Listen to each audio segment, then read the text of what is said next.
Greetings, everyone. My name is Charles Marsh, and I'm a member of the Department of Religious Studies here at UVA and director of the project on Live Theology.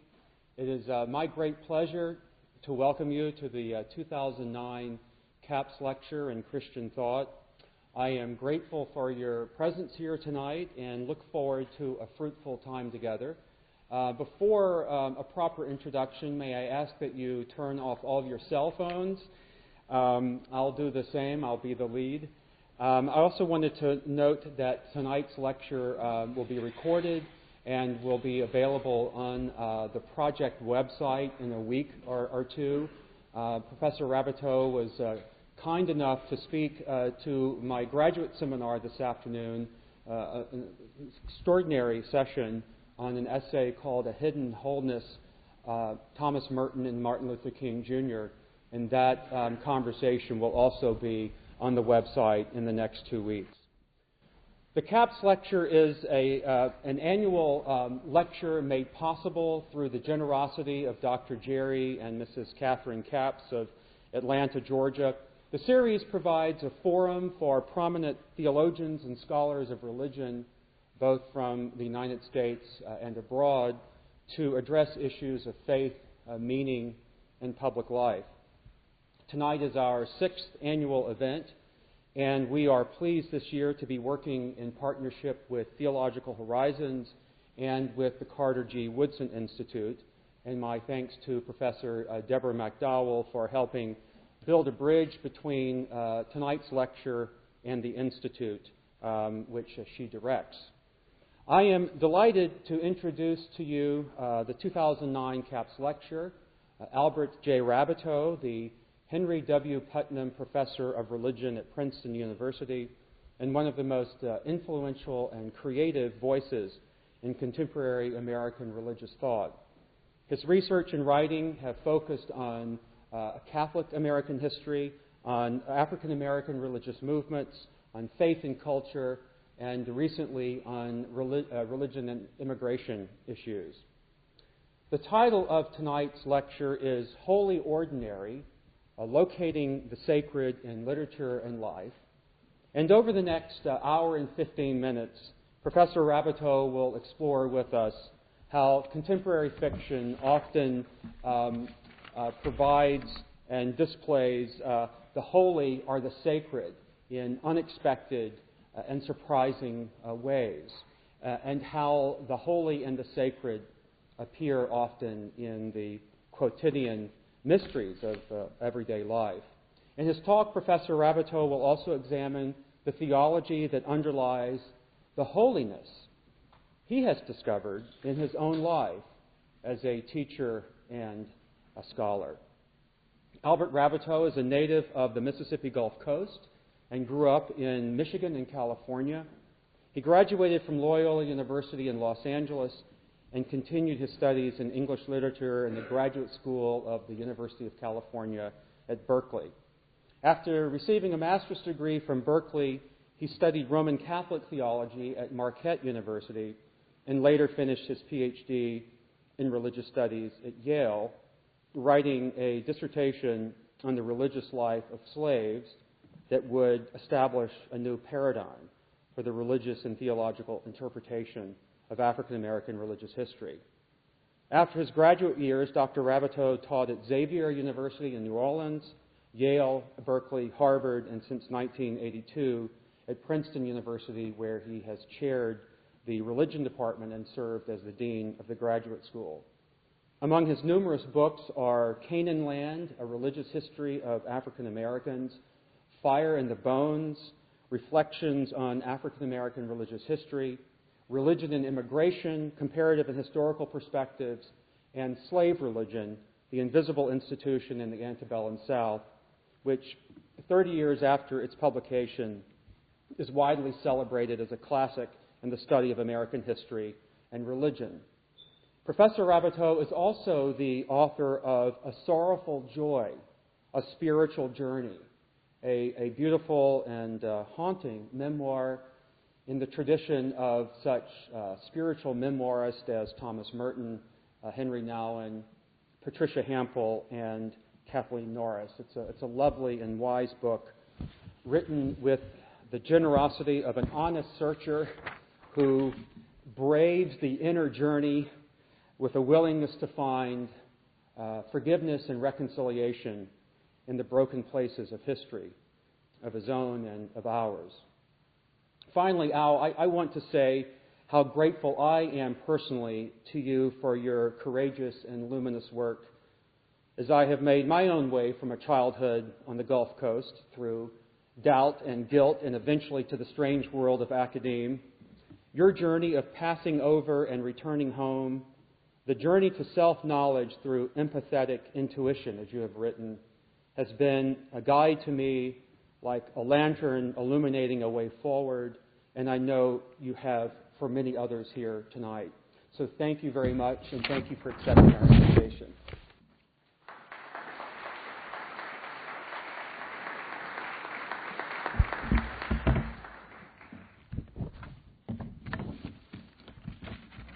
Good evening.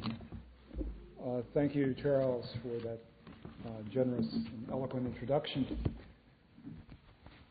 Thanks to the Capps family for the generous support that makes this lecture series possible.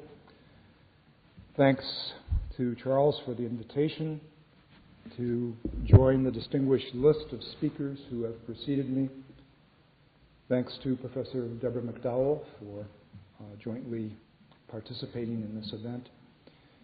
Thanks to Christina Garcia Wade, the project manager of the project in Live Theology, for making the arrangements that made this visit possible. And thank you for coming tonight. And I look forward to the opportunity to have some discussion at the end of my lecture. The Holy Ordinary, locating the sacred in literature and life. Mr. Head, an uneducated elderly white grandfather in the rural South, decides to take his young grandson Nelson for his first visit to the city. The relationship between the two has degenerated into a state of constant antagonism and petty competition. Arrived in the city, they begin to see the sights, bickering all the while, until they get hopelessly lost, each blaming the other for their plight. Eventually, they stumble upon a sight neither has seen before, a weathered plastic figure of a Negro sitting bent over on a low yellow brick fence. Their encounter with this woebegone object they describe as an artificial nigger astonishes them both and leads grandfather and grandson in Flannery O'Connor's short story of the same title to a religious epiphany that transforms their lives and renews their relationship. O'Connor's location of the holy and the unlikely figure of a racist artifact is one example of many in which the sacred emerges out of the mundane within her fictional geography of a Christ-haunted South. Moreover, the narratives of several other important 20th century authors, such as William Faulkner, George Bernanos, James Baldwin, and Walker Percy, and those of some contemporaries, such as William Trevor, Mark Saltzman, and Marilyn Robinson, intimate the presence of the numinous within daily life in their short stories and novels. These literary works offer an alternative and often surprising mapping of the location and the meaning of sanctity, religion, and the sacred in the daily events of fictional characters' lives, exemplifying the insight of the 20th century French poet Paul Eluard, who once wrote, "There is another world, but it is within this one." The Artificial Nigger is one of several O'Connor stories assigned in a seminar class I currently teach at Princeton. In the course called Holy Ordinary, the Sacred in Contemporary Fiction, 10 undergraduates and I read and discuss novels and short stories in which the sacred emerges out of day-to-day circumstances in surprising ways. It is unusual for me to teach a course in literature, since most of my research and writing has been historical. Late in life, I am enjoying the opportunity to return to the field in my first academic study. As Charles said in his introduction, I majored in English in college, and I gained a master's degree in English literature in my first stint in academics, graduate school. Returns, recollections, retrospectives loom large in my life these days as I approach retirement, which I anticipate as a major transition. The end, or at least the diminution, of an activity that has defined my life, my status, and my identity for 42 years. It seemed fitting then to me, as I approach this milestone, to use this particular occasion as an opportunity to reflect upon the meaning of my life as a teacher and scholar. Not merely autobiographically, but as a way of examining from my perspective the meaning of lived theology, hoping that my experience may be meaningful to you. As the old adage says, those who can't do, teach. I remember how those words troubled my conscience during my graduate school career in the late 1960s, when I worried in those activist times whether I ought to be a community organizer instead of studying to be an academic. I would have been a horrible community organizer, by the way. Over the years, I've perennially needed to remind myself that, after all, teaching is doing, as I discovered during my first full year of full-time teaching at Xavier University in New Orleans in 1968-69. A tumultuous year politically and socially, in which I taught theology courses to several classes of undergraduates, and discovered that teaching, reading books, exchanging ideas about important matters with bright young minds was my vocation. But what kind of doing is it, and how is it related to my life, to theology? Rather than trying to answer these questions abstractly, I will offer concrete examples by discussing some significant passages drawn from several novels and short stories that we read in the course Holy Ordinary. I will attempt to explain how the moral values, theological implications, and religious assertions articulated in the text I have chosen to share with you tonight resonate with my life experience, influence my religious sensibility, and inform my career as teacher and scholar. Of course, the topic of the course and the title of this lecture already reveal more than a hint of my answer. Relinquish. William Faulkner's The Bear forms the long central chapter in his novel of linked short stories, Go Down Moses, published in 1942. A story about an annual ritual hunt for Old Ben, a legendary bear in the wilderness, the big woods, bigger and older than any recorded document. That doomed wilderness whose edges were being constantly and punily gnawed at by men with plows and axes, who feared it because it was wilderness.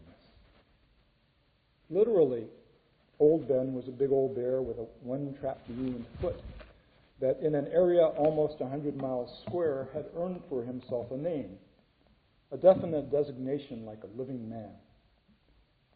Symbolically, he was a phantom, epitome, and apotheosis of the old wild life.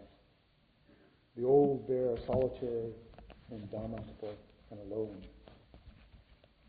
The hunt is a yearly pageant of the old bear's furious immortality, as the hunters were going not to hunt bear and deer, but to keep yearly rendezvous with the bear which they did not even intend to kill.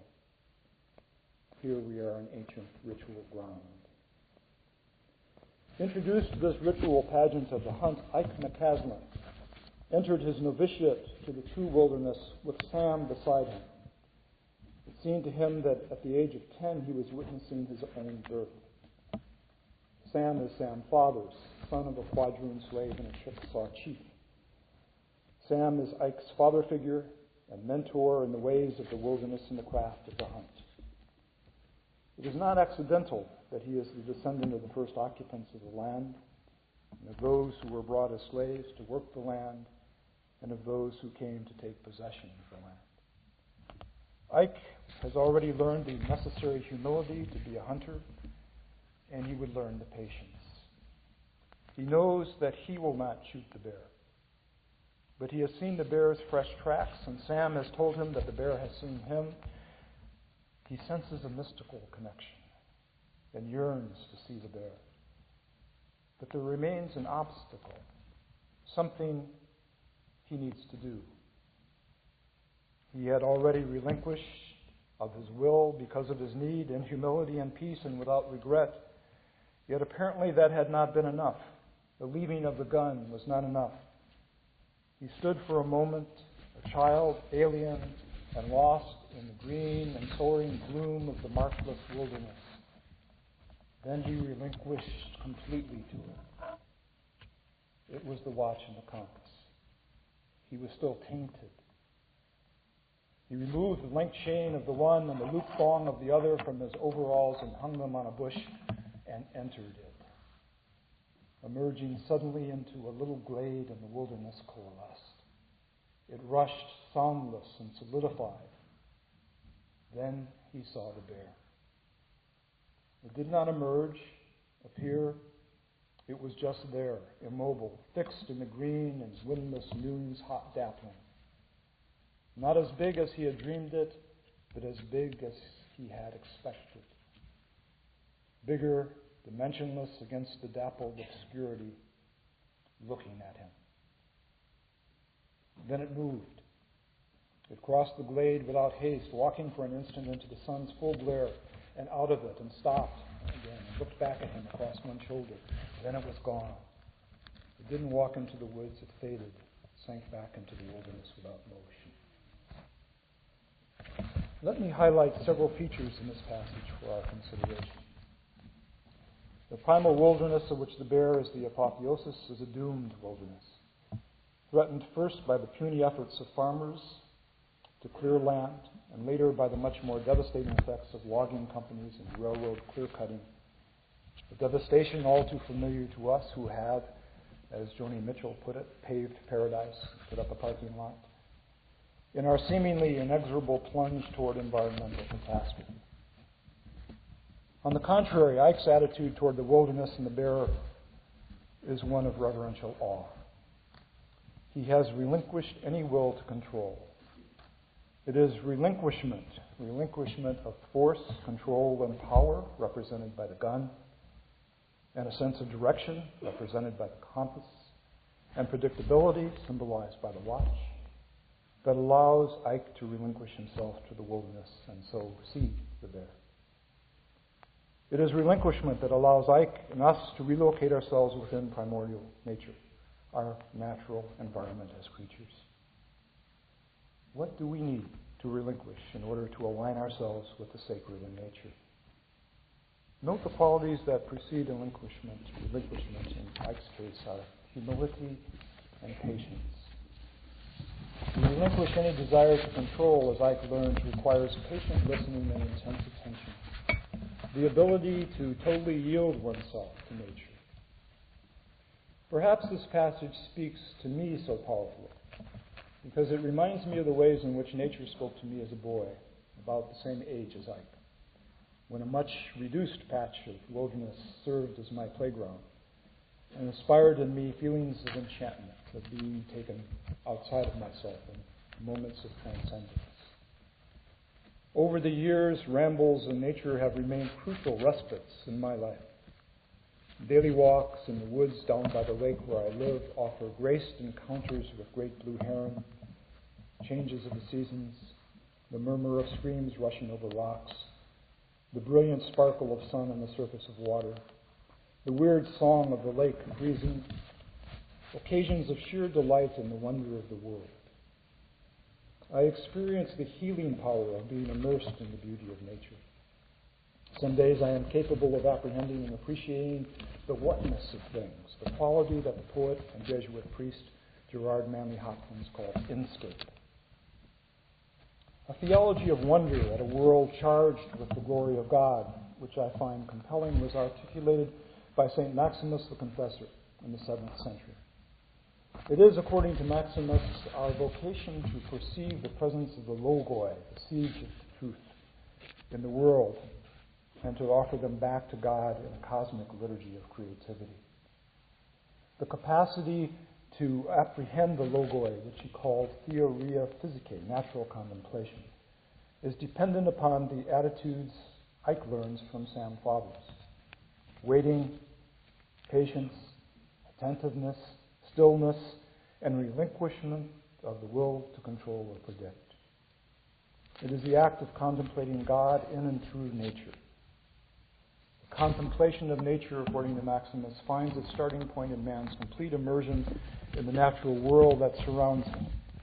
He is nourished by that world in two ways: bodily, by what it produces, intellectually, spiritually, by the seeds of truth that the Creator has planted in all things.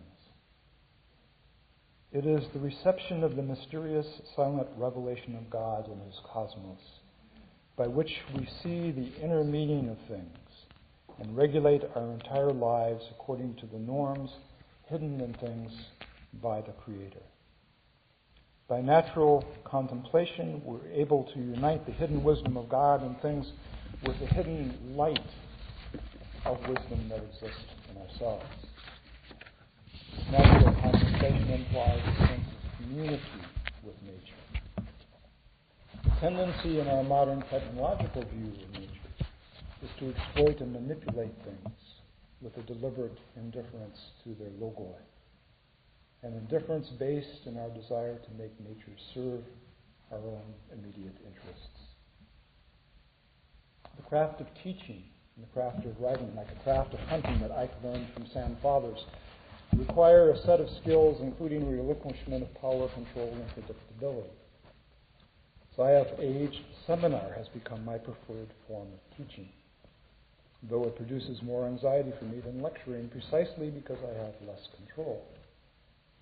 Seminars are, by definition, collaborative ventures involving spontaneity, improvisation, and close attentive listening, alert to the possibility of inspiration. Similarly, the craft of writing involves learning a set of skills that include facing patiently the empty page, waiting for the mysterious bear to appear.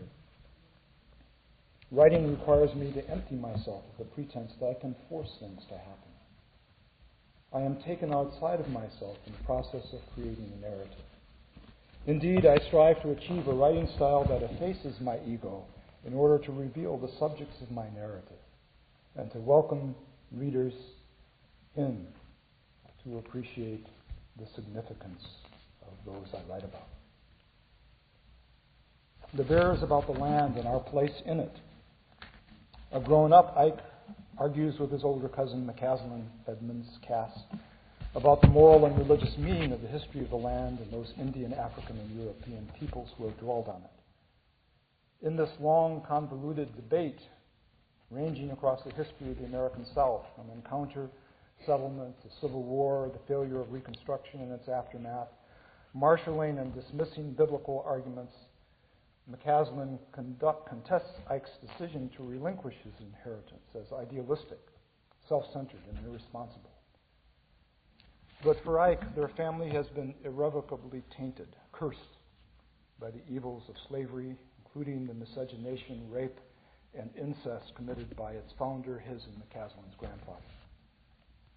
Ike, like the bear, remains a solitary figure without progeny, emotionally detached from the history of his people on both its black and white sides.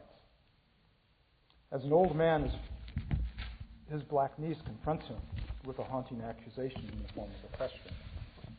Old man, have you lived so long and forgotten so much that you don't remember anything you ever knew or felt or ever heard about love? Like McCaslin, in defense of principle, has relinquished community.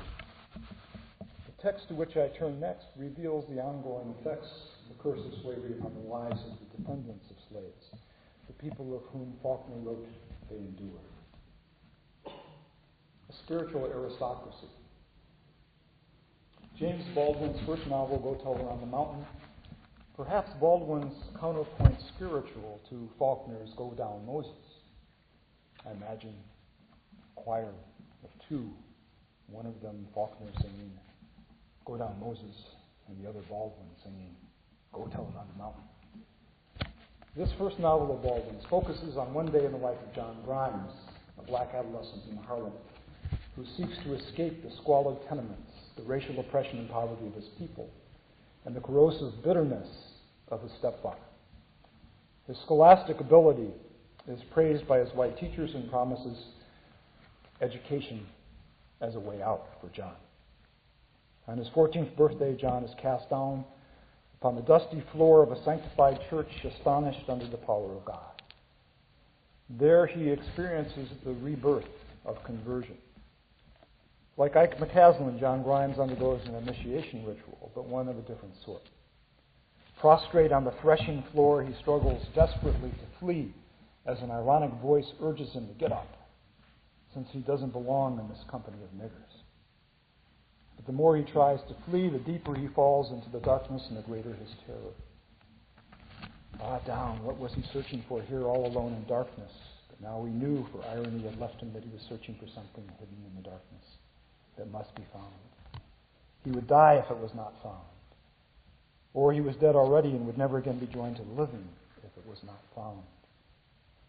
Encircled by the prayers of the saints, which is the title of the middle section of the novel, section devoted to the lives of John's aunt, stepfather, and mother, John undergoes a terrifying and liberating experience that is simultaneously a conversion experience and incorporation into the history of his people.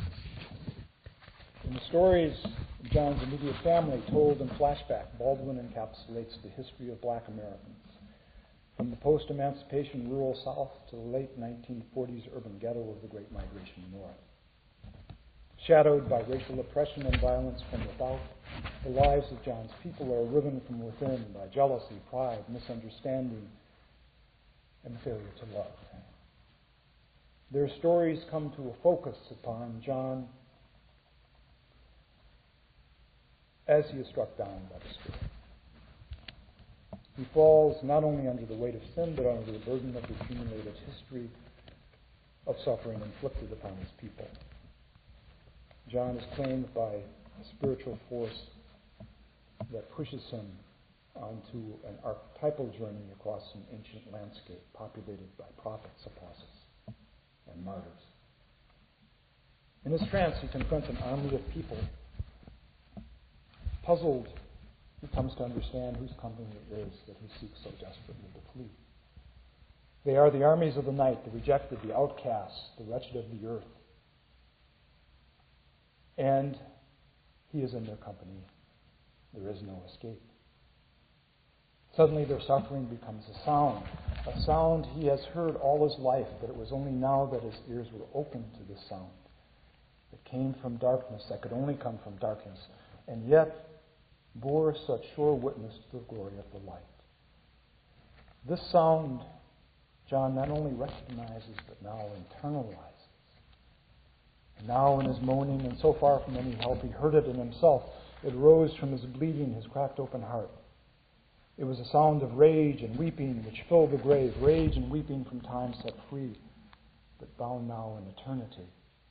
Rage that had no language, weeping with no voice, which yet spoke now to John's startled soul of boundless melancholy, of the bitterest patience and the longest night, of the deepest water, the strongest chains, the most cruel lash, and most bloody, unspeakable sudden death. Yes, the body in the fire, the body on the tree. He struggles to escape, but he finds no escape. And in his fear, John calls out to the Lord for mercy. And he saw before him the fire, red and gold, and burning in a night eternal, and waiting for him. He must go through this fire and into this night. Then John glimpses for a moment only the Lord, and the darkness for a moment only is filled with a light he could not bear. And in that moment he was set free. The light and darkness had kissed each other and were married now forever in the life and the vision of John's soul. As Baldwin well knew, the conversion experience was a major method for initiating young people into the community of African American believers for generations. A deeply personal experience of direction, orientation, and validation. Conversion involved a profound appropriation of the biblical narratives. convert's life became sacralized by casting it against the backdrop of the biblical stories of struggle between God and evil. The resonances of this sacred drama upon the daily conditions of the rest of their lives was incalculable. A deep internal experience of transformation defined their identity and self-worth. The conversion experience, rooted deep within the convert's psyches, an abiding sense of personal value and individual importance. They grounded their identity in the authority of God. They knew that they constituted a spiritual aristocracy who did not simply talk about God's word, but experienced its power on the altars of their hearts.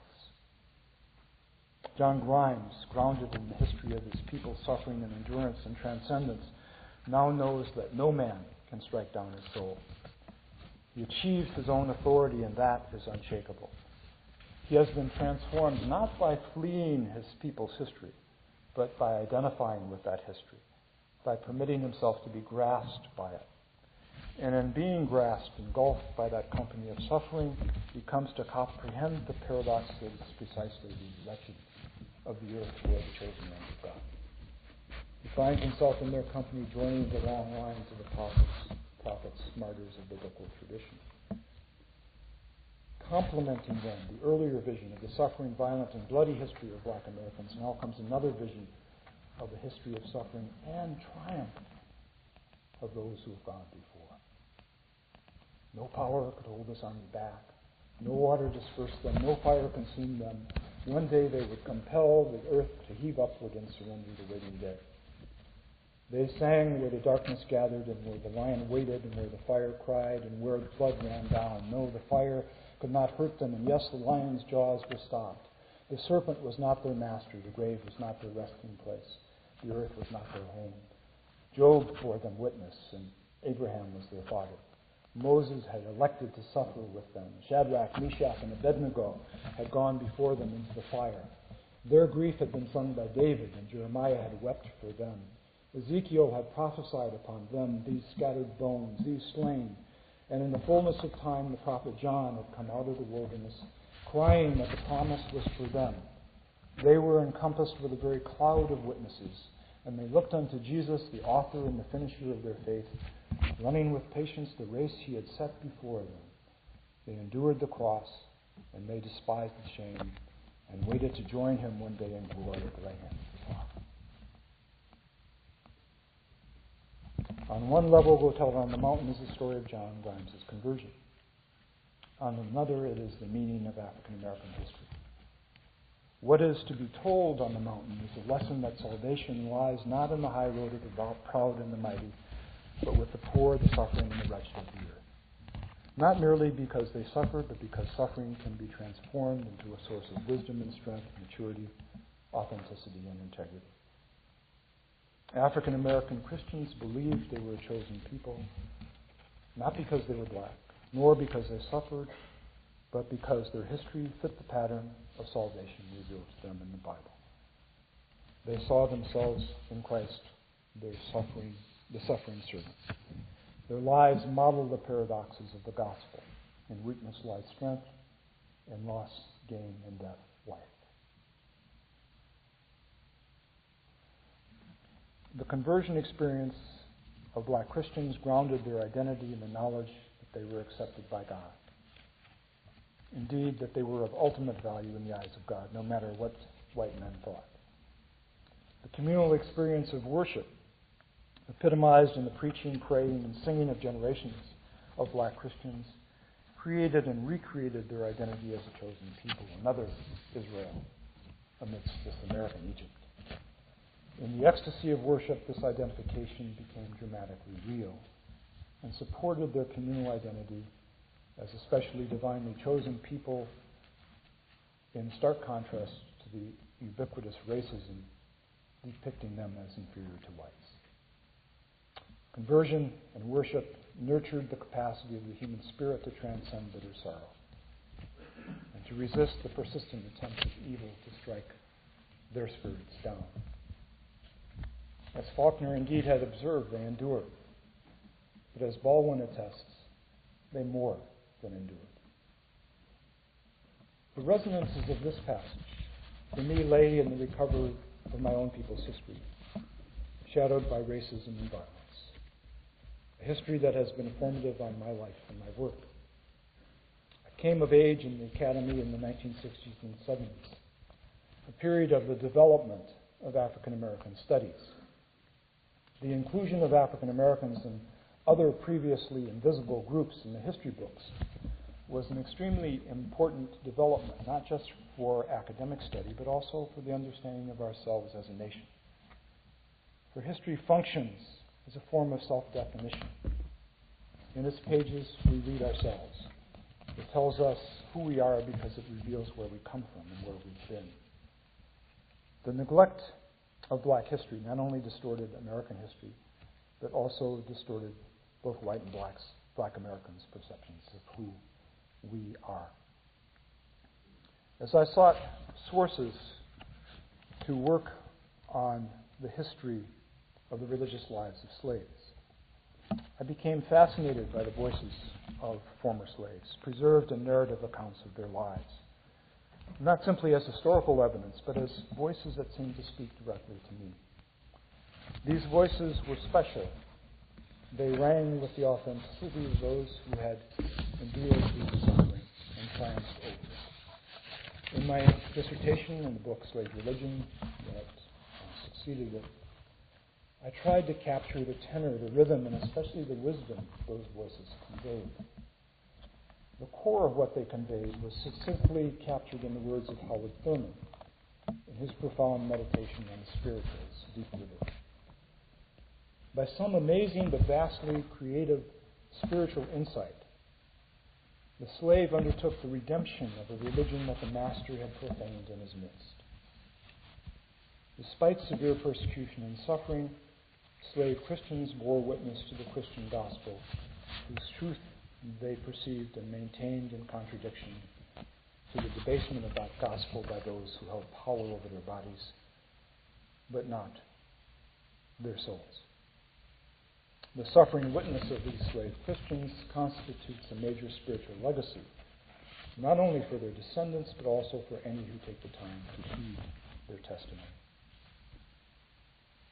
A basic underlying premise of my work is that we have need of their voices. We need to hear and listen to the stories of all of our ancestors. We need to be informed by the memories of their lives. Memory, story, ritual are all ways of remembering a community broken by hate, rage, injustice, and fear. Not to avenge, nor to make up for what can't be undone, but perhaps to heal. I remain convinced that if we listen to the stories of others, we will be intrigued by the drama of their lives, moved by their poignancy, and finally surprised at the common humanity that lies beneath their distinctive details. In the end, what we hold in common is a set of shared stories. If we see commonality, we will discover it in the telling and listening to each other's stories, confident that an adequate history of the various races, ethnicities, and religions that came to dwell on this land will reflect our continually expanding American identity. Flannery O'Connor's story, The Artificial Nigger, with which I began, offers a striking symbol of the heaving power of the African American experience, converging with Baldwin's vision in Go Tell It on the Mountain. It was not possible to tell if the artificial Negro were meant to be young or old. He looked too miserable to be eating. He was meant to look happy because his mouth was stretched up at the corners, but the chipped eye and angle he was cocked at gave him a wild look of misery instead. Nelson and Mr. Head stood gazing at the artificial Negro as if they were faced with some great mystery, some monument to another's victory that brought them together in their common defeat. They could both feel it dissolving their differences like an action of mercy. My next text, selected from another story by Flannery O'Connor, deals with one of the more intransigent and deep-seated barriers to communication, reconciliation, and community. Who do you think you are? Flannery O'Connor's story, Revelation, is a story about Mrs. Ruby Turpin, a 47-year-old Southern Christian woman. Sure, she's saved and thankful to Jesus for not making her a nigger or white trash or ugly. The story opens with Mrs. Turpin surveying the doctor's waiting room that she and her husband Claude have just entered. Claude has an injured leg that needs attention. The Turpins own land where they raise cotton, harvested by black workers, keep white-faced cattle, and raise pigs. Their pigs, Mrs. Turpin testily explains to a white trashy woman, are not dirty since they live not in a pigsty but in a pig parlor, where their feet never touch mud but only concrete. Besides that, Claude hoses them down every afternoon. Mrs. Turpin is puffed up with pride in her own virtue. To help anybody out that needed it was her philosophy of life. She never spared herself when she found somebody in need, whether they were white or black, trash or decent. And of all she had to be thankful for, she was most thankful that this was so.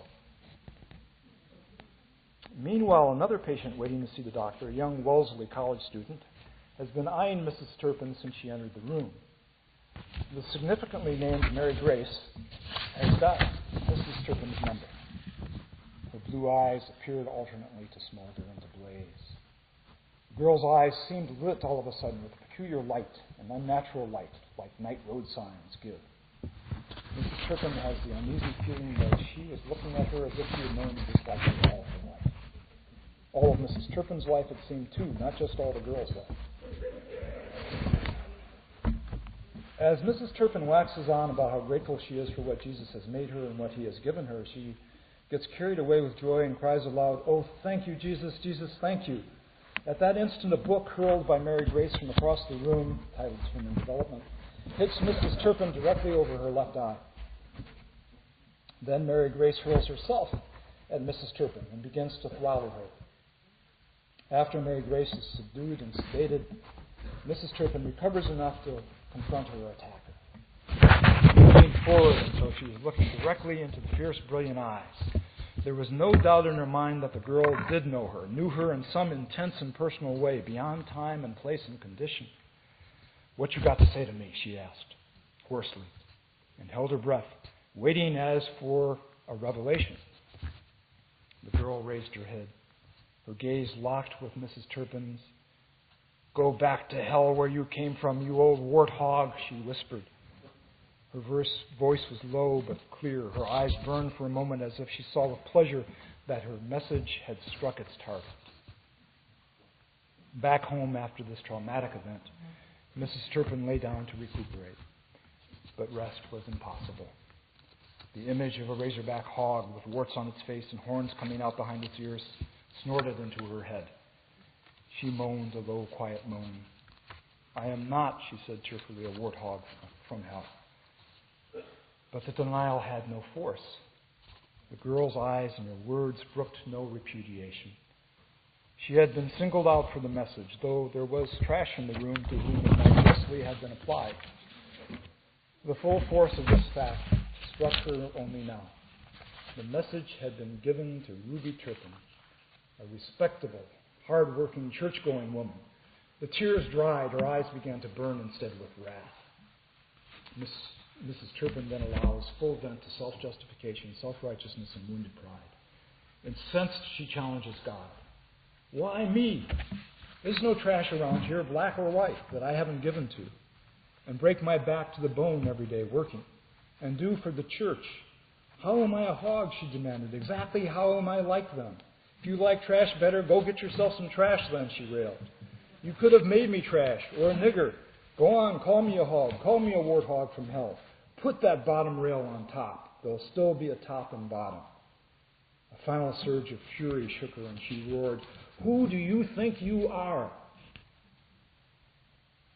And then, as she does frequently, O'Connor describes the natural surroundings as if they were a heavenly chorus, commenting on the action of the drama. The color of everything, field and crimson sky, burned for a moment with a transparent intensity. The question carried over the pasture and across the highway in the cotton field and returned to her clearly like an answer from beyond the wood. She opened her mouth, but no sound came out of it. Her question is its answer. As a result of all that has occurred, Mrs. Turpin is prepared to receive the revelation of the title of the story, which fittingly takes place, like that of the prodigal son, in the company of pigs. Then, like a monumental statue coming to life, she bent her head slowly and gazed, as if through the very heart of mystery, down into the pig parlor, at the hogs. They had settled all in one corner around the old sow, who was grunting softly. A red glow suffused them. Parens. Could she be apprehending the whatness, the logoi of the old sow and the piglets? They appeared to pant with a secret life, until the sun, parens. Often the sun figures as a Eucharistic symbol in O'Connor's fiction. Until the sun slipped finally behind the tree line. Mrs. Turpin remained there with her gaze bent to them as if she were absorbing some abysmal, life-giving knowledge. At last she lifted her head. There was only a purple streak in the sky, cutting through a field of crimson and leading like an extension of the highway into the descending dusk. She raised her hands from the side of the pen in a gesture hieratic, priestly gesture, and profound. A visionary light settled in her eyes. She saw the streak as a vast swinging bridge extending upward from the earth through a field of living fire. Upon it, a vast horde of souls were rumbling toward heaven. There were whole companies of white trash, clean for the first time in their lives, and bands of black niggers in white robes, and battalions of freaks and lunatics shouting and clapping and leaping like frogs. And bringing up the end of the procession was a tribe of people whom she recognized at once as those who, like herself and Claude, had always had a little of everything and the God-given wit to use it right. She leaned forward to observe them closer. They were marching behind the others with great dignity, accountable as they had always been for good order and common sense and respectable behavior. They alone were on key. Yet she could see by their shocked and altered faces that even their virtues were being burned away. She lowered her hands and gripped the rail of the hog pen, her eyes small but fixed unblinkingly on what lay ahead. In a moment the vision faded, but she remained where she was, immobile. At length she got down and made her slow way on the darkening path to the house. In the woods around her, the invisible cricket choruses had struck up, but what she heard were the voices of the souls, climbing upward into the starry field and shouting, Hallelujah. Could that last shout be the logoi of humans? Could it be that we exist to praise God? That is who we truly are. Status, respectability, class, complacency, self-justification blind us to that reality. Top rail versus bottom rail isn't the ultimate configuration of human relations according to the gospel. The last shall be first and the first shall be last. Revelation may be read as an extended gloss on the parable of the Pharisee and the publican. The Pharisee who goes into the temple praying thus, God, I thank you that I am not like other people, thieves, rogues, adulterers, or even like this tax collector. I fast twice a week. I give a tenth of all my income. But the tax collector, standing afar off, would not even look up to heaven, but was beating his breast, saying, God, be merciful to me, a sinner. I tell you, this man went down to his home justified rather than the other. For all who exalt themselves will be humbled, but all who humble themselves will be exalted. Who do you think you are? Humility is to perceive ourselves as we truly are, not inflated by grandiosity, cloaked in thankfulness to God. Mrs. Turpin's gratitude to Jesus made her, quote, feel as buoyant as if she weighed 125 pounds instead of 180 pounds. That's real inflation. Nor deflated by false humility, making ourselves out to be less than we are by simply adopting the reverse image of pride. To In my life, humility, seeing myself accurately, was made more difficult by the role I felt assigned to me in my family. As the favored child, the only son bearing my dead father's name and the family's future, I assumed the role of family savior. Like John Grimes, my academic success seemed to offer a way out of the neighborhoods of poverty that we lived in and the limits of white racism upon our opportunities. My academic success made my folks proud and confirmed my task as caretaker, a role reinforced by my Roman Catholicism, which led me to adopt for myself a heavy burden at an early age. As a close friend of my mother's remarked when I was 10, "Here's the little old man." I did what others wanted, and I did it well. I wanted to be a saint and to try to be not only virtuous, but perfect.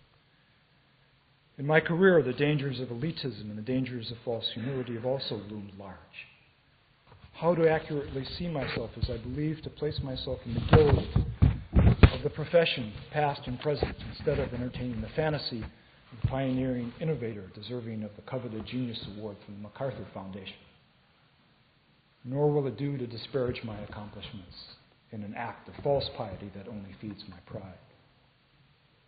Placing myself in a common enterprise enables me to value what I do beyond my gratification or aggrandizement of myself. Let me give you an example. Several years ago, I taught a seminar on religious radicals, religion and social change in 20th century America. It was the third time I taught the course, and it seemed to me to be going badly. I had a smaller enrollment than usual, only 6 students, and they were unresponsive, especially one who hardly spoke at all until after midterm. At the very end of the semester, I learned the reason for his alienation. He had been found by the police passed out drunk on the street and had been arrested for possessing a false ID. He had to face the accusation of criminal behavior and the realization that he was an alcoholic. In the course, he had read 2 passages that turned his life around. One was the testimony of a black tenant farmer motivated by John Perkins, a campaign to organize poor black farmers and sharecroppers in the environs of Mendenhall, Mississippi. This alcoholic farmer had put down the bottle and stayed sober. The other text was a passage from Thomas Merton's journals on La Pointillers, that place within where our being meets God's being, a point of innocence unavailable to the brutalities of our wills. The student entered a 12-step program, stayed sober, and was requested to speak on alcohol abuse to campus clubs. Now, I had no idea of any of this. The class was an occasion of grace. I may desire to see the effects of the good I do, but the situation is much richer and more complex than I can ever grasp. Like Mrs. Turpin, my ego gets overly invested in the results of what I do. For me, the field of living fire in O'Connor's story illustrates the surprising and liberating truth that God's mercy is incommensurate with our standards of judgment of ourselves and especially of others. It is God's mercy, not certainly my virtue, that matters. Teaching and scholarship as collaborative and communal activities may help to transform us as disciplines of doing, enabling us to understand each other and the others we study, and in understanding them, come to a more adequate understanding of ourselves. We encounter difference not as something alienating, but then as enriching. And so we are led not only to knowledge, but to compassion. The antidote to Mrs. Turpin's and our tendency to dehumanize others by classifying them, not only as others, but as pejorative others, inferior to us and those like us. This inner attitude of classification and superiority can lead quite subconsciously, as O'Connor warns, to horrific external social consequences. Sometimes Mrs. Turpin occupied herself at night naming the classes of people. Usually by the time she had fallen asleep, all the classes of people were moiling and roiling around in her head, and she would dream they were all crammed in together in a boxcar, being ridden off to be put in a gas oven. O'Connor reveals the extremes of the tendency to class ourselves as spiritually, intellectually, materially, physically, or racially superior. The subtlety of spiritual pride as the barometer of the relation of the self to others is outlined by Mark Saltzman in his novel about a cloistered Carmelite nun in Los Angeles. Solitude and Community. Sister John of the Cross has been in the convent for 28 years, most of them years of spiritual dryness. She knew what it was like to feel abandoned by God. She had languished in the cloister for years, her prayers empty and her soul dry, until grace came and brought the drought to an end. For the last 3 years, she has experienced vivid visions that inspire her to write essays and poetry on the contemplative life. She is gaining a reputation as a spiritual writer. The novel opens with Sister John rising before her sisters in the early morning hours. Instead of going to the choir to wait for the others, she returned to her cell, knelt down on the floor, and unfocused her eyes. Pure awareness stripped her of everything. She became an ember carried upward by the heat of an invisible flame. Higher and higher she rose, away from all she knew. Powerless to save herself, she drifted up toward infinity until the vacuum sucked the feeble light out of her. A darkness so pure it glistened, then it glistened. Then out of that darkness, nova. More luminous than any sun, transcending visibility. The flare consumed everything. It lit up all of existence. In this radiance she could see forever, and everywhere she looked she saw God's love. As soon as she could move again, she opened her notebook and began writing. Sister John has been experiencing not only visions, but suffering increasingly severe migraines. Her superior orders her to see a neurologist who determines she has temporal lobe epilepsy caused by a small benign tumor. The tumor is removable, but surgery will end her visions. Please, God, take anything. Take my life, but don't take yourself away from me. Don't tell me I haven't known you at all. I waited so long, Lord, is her poignant prayer at this point. Sister John had learned as a novice that in religious life to gain one had to lose everything first. The only path to victory was through surrender. To become full, one had to become empty. She had chosen to name herself after St. John of the Cross, author of The Dark Night of the Soul, which described the soul's crucifying but purifying journey away from self and toward God. Now, as a mature nun, she faces her dark night, the emptying of her desire for union with God, which she has been experiencing. She has to decide whether to have the surgery or not. This is her test of faith. And she hoped that when she faced her own dark night of the soul, she would, like her patron saint, find the strength to choose faith over despair. Her decision, however, involves not just herself, it also involves her community. She learns from Sister Miriam, a troubled novice in the community, that she is jealous of Sister John, because she and the other sisters are still searching for what Sister John has found. Mother Emmanuel, the prioress, reveals to her how disruptive her visions are to the community as a whole. Perhaps you aren't aware of yourself during those moments. Just when God offered himself to us through the Eucharist, you stood up and began wandering around the choir, staring at the ceiling and humming to yourself. Do you remember any of that? Torn by the decision, Sister John begins an all-night prayer vigil in the chapel, the site of common prayer. As she prays alone in the choir, she is joined by one sister and then another. And finally, the entire community, all holding candles, rallied to keep watch with Sister John. Their presence turned night into day, midnight sun at the end of the earth. Nothing was said, but the message was clear. A sister might feel lost, but she was never alone. Sister John chooses to have the surgery, and her visions cease. The novel ends with Mother Emmanuel asking her to take charge of training a new novice who is entering the convent. She'll need a novice mistress with a special understanding of the difficulties we face trying to do God's will, Mother Emmanuel says. When Sister John protests, I don't feel I know anything about God's will, Mother. The prioress responds, yet you're still here trying to do his will anyway. That's the kind of understanding I meant. the doing kind, not the knowing kind. Self-emptying, not self-fulfillment, is the purpose of contemplative practice, silence, solitude, prayer, meditation. Religious piety can turn into a subtle spiritual pride, a form of ego gratification, when it degenerates into spiritual consumerism that focuses on having spiritual experiences to aggrandize the self. As Franny observes to Zoe in the J.D. Salinger novel, spiritual hedonism is still hedonism. Behind the drive for self-aggrandizement, whether material or spiritual, is a distorted sense of the person as an atomized ego. On the contrary, Christianity views the person as interpersonal, made in the image and likeness of God. The very purpose of our being is to commune with others in imitation of the Trinity of divine persons in whose image we are made.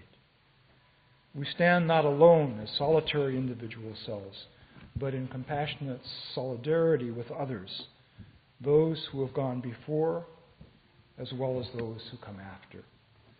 And we stand in solidarity with our brothers and sisters in the present, especially those who suffer.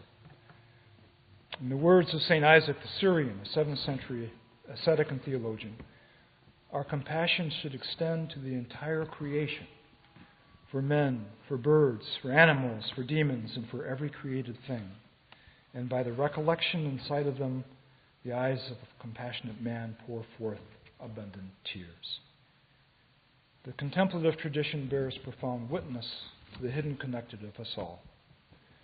The way to recognition of interpersonal responsibility, as the elders of this tradition taught, lies in the self-nodding practice of obedience, prayer, and humility, which liberate the person from the tyranny of habit and desire, from slavery to hyper-individualism that leads to isolation and despair. Solitude and community aren't antithetical, but contrapuntal. Contemplative experience in silence and solitude should not degenerate into narcissistic self-absorption, but should generate profound compassion for everyone and everything. The appeal of the contemplative life hit me at the age of 13 when I chanced upon The Seven-Story Mountain, Thomas Merton's best-selling autobiography. Merton, a Trappist monk and the foremost interpreter of the contemplative life for modern Americans, argued eloquently in a succession of spiritual classics that silence, solitude, and contemplation are necessary for a meaningful Christian life, indeed for a meaningful human life. Merton's description of the simplicity and holiness of the monastery convinced me. I wanted at the age of 13 to become a monk. And even though I dropped the idea in college, the monastic ideal he depicted had a long-lasting impact upon my life. For years, way into my maturity, career, marriage, family life, I felt a nagging doubt that somehow I had made the second best choice. I identified monastic solitude as the place of holiness, and the world as the place of ordinary humdrum responsibility. Even after Merton turned in the 60s to writing trenchant social criticism of the racism, militarism, and consumerism rampant in American society, and even after I became involved in social activism and protest myself, the monk haunted the corridors of my conscience. At base, the source of this romanticized view of monasticism was, I believe, my hunger for spiritual experience. Like Sister John of the Cross, I wanted to have such experiences and secretly wanted others to know I was having these experiences. Now, to want to be viewed as a saint is hardly compatible with sanctity. I found it all too common that other people placed me upon a pedestal, but was reluctant to realize that I had internalized the pedestal. Merton insisted that the contemplative experience does not end merely in personal illumination and individual liberation. It also includes a profound realization of the unity that binds us all together, the hidden ground of love. In awakening to our own true identity, to who we really are, we find not only ourselves, but also the world of creation, of creatures, and of other people, our brothers and our sisters. Only gradually have I begun to dismantle the internalized pedestal of spiritual pride. Once again, teaching and writing are the disciplines which help in this undoubtedly lifelong process. It has taken me a long time to realize that, in fact, I have chosen a contemplative vocation. Teaching and writing provide me with regular times of solitude and silence, alternating with regular periods of community. My life is counterpoised between solitary introspection and interpersonal communication. A priest friend of mine once surprised me when he advised me out of the blue, "Al, when you enter the classroom, look at the face of each of your students and love them." He opened my eyes to a dimension of teaching I had not consciously considered. Similarly, a student in a seminar I taught several years back, Spiritual Aspects of African American Autobiography, revealed another dimension to our reading and discussion that had escaped me. During the next to last class, she described what she thought we had been doing all semester. She said, "We have been breaking apart the bread of the text and offering each other communion." Her metaphor was Eucharistic, alluding to the post-resurrection appearance of Christ to the two disciples traveling on the road to Emmaus, who recognized the stranger who was accompanying them in the breaking of the bread. A passage itself alluding to the Last Supper command of Christ to do this in memory of me. As the student continued her presentation, a murmur of approval emerged from her fellow classmates. And when she had finished, there was a small but significant burst of applause. She enabled us to recognize the holy ordinary in what we were doing.